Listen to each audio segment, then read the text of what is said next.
Cebu City, Philippines. The Metro Cebu Water District, one of the largest public utilities in the Visayas region, is facing an urgent legal challenge to its core infrastructure following a formal claim filed by the entity that preceded its formation 5 decades ago.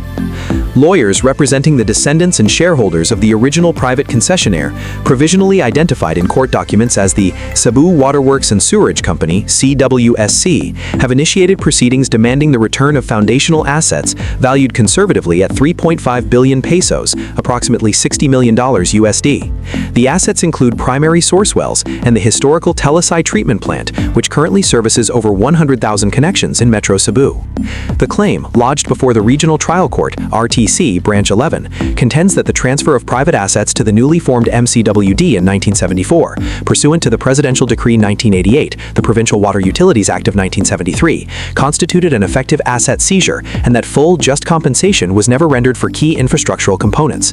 The suit argues that the 1974 valuation was artificially depressed and failed to account for land acquisition and inflation adjustments over the ensuing 5 decades.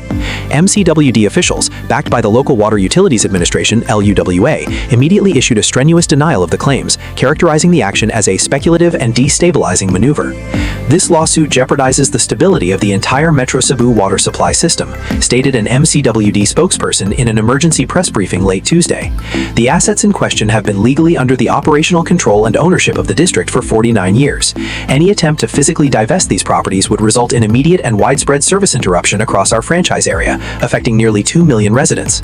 Legal analysts suggest the CWSC's timing is strategic, coinciding with ongoing investigations into Mcwd's management and performance, which have been criticized for recurring water shortages in key urban centers.